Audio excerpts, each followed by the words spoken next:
ভাই হুজুরের কথাগুলো মন দিয়ে শুনুন ভাই, জীবন পাল্টে যাবে ভাই।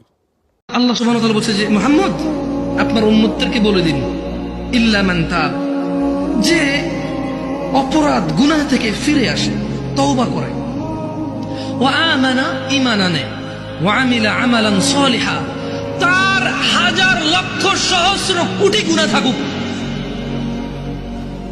তার গুনাহ আসমানের মেঘমালা পর্যন্ত পৌঁছে যাক, এই পুরো জমিন তার একজনের গুনায় পরিপূর্ণ হয়ে যাক, ওই মহিলার গুনাহ জমিন পূর্ণ হয়ে যাক, ওই পুরুষের গুনাহ জমিন পূর্ণ হয়ে যাক।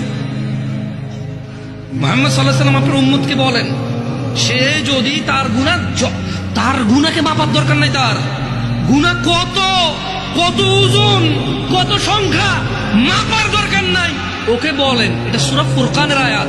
আমি কোন হাদিস বলছি না যে আপনি জাল বলবেন, দঈফ বলবেন, মুনকার বলবেন, মওযু বলবেন, তর্ক বিতর্ক শুরু করে দেবেন। এটা কোরআনুল কারীমের আয়াত, এর অনুবাদ করছি।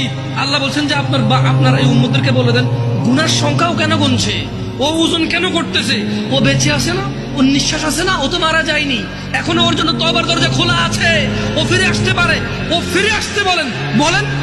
ও বলুক আল্লাহ যা করেছি আর করবো, তাহলে তওবা করছে, কি করছে, তওবা।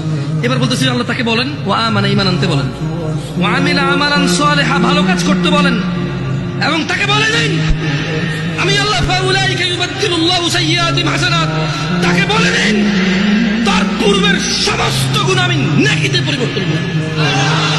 ওয়া কানা আল্লাহু গফুরুর রহিমা, কারণ আল্লাহ অতীব দয়ালু ও ক্ষমাশীল। আমি চলে গেলাম, তুমি থেকে যাও, আমি এখন চলে গেলাম, তুমি থেকে যাও। তোমার পূর্বের গুনাহ 20 বছর, 50 বছর, 30 বছর, 60 বছর, 70 বছর, কত বছর তুমি জানো। তোমার রব বলেছে ফিরে আসো, যে গুনাহ ফিরে আসো, এগুলো আর করা যাবে না। আগের সমস্ত গুনার জন্য অনুতপ্ত হও, এবার ঈমান আনো, ভালো কাজ করো, আর খারাপ কাজ করো, আগের সব গুনাহকে নেকি